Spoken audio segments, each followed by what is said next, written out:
This morning, new video of what appears to be Kobe Bryant's helicopter taken just 30 minutes before it crashed by a homeowner living under its verified flight path. Now, as investigators search for clues in the wreckage off the steep hillside, they're also looking at the weather as a factor, the NTSB appealing to the public for help. We're looking for photos of the weather in the area of the crash. The pilot, identified as Ara Zabayan, was an experienced aviator and flight instructor who colleagues say put safety first. But Sunday morning, thick fog and low clouds had grounded LAPD and sheriff's choppers. So why did Zabayan choose to fly? My concern is just the decision-making process. And if we weren't flying in that weather, why was anybody else flying? Eyewitness Scott Dalen says just moments before the crash, he heard the chopper hovering above. About 20 seconds later, just heard a thump. Heard plexiglass breaking up. To have had this happen right here in front of you, what was that like? I just wish it didn't have to happen. Kobe Bryant regularly leased the luxury chopper, a Sikorsky.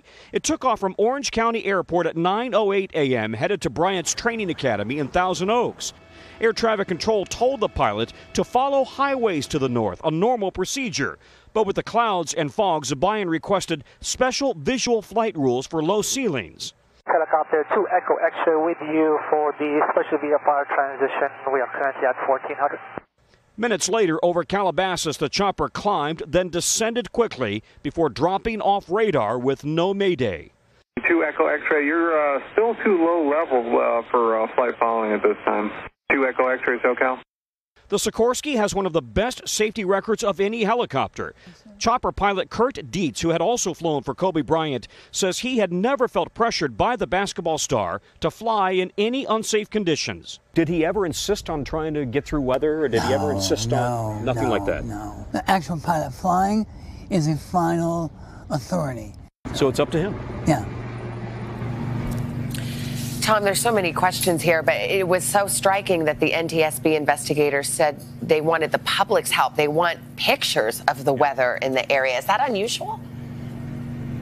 The NTSB really in recent years has been coming out and asking for the public's help because everybody has a cell phone these days, right? So people have photographs, they have video, like you saw in that piece of the chopper just a few minutes earlier. They want to collect all of that data of the chopper flying, but also of the weather. And by the way, the Sheriff's Department has had a problem with just curious onlookers trying to climb up that hill to get to the wreckage scene. So the Sheriff's Department now has deployed officers on horseback and ATVs. They've got a perimeter around this entire hill, foothill, mountain, however you want to describe it, to keep people away. So, Tom, as I understand it, no black box, no cockpit voice recorder, other than these pictures and the video that they're looking for from folks who might have been in the area. How else are officials planning on getting data from the flight? Yeah, and by the way, that was a surprise announcement when they said yesterday, in fact, there was no cockpit voice recorder. We've been led to believe that there probably was. So they will now try to get as much data as they can off of the avionics inside the helicopter. This is an advanced helicopter. There should be good data off of that. But in addition, the iPad that the pilot was using to file his flight plan, that should also hopefully glean some data. And anything at all that they can get from air traffic control, from the radar tapes, all of that will be part of this investigation. Tom, I mean, you imagine this high-speed crash into the side of the mountain. Do they think they're going to be able to retrieve that data? Will it be in a form that they can get the information?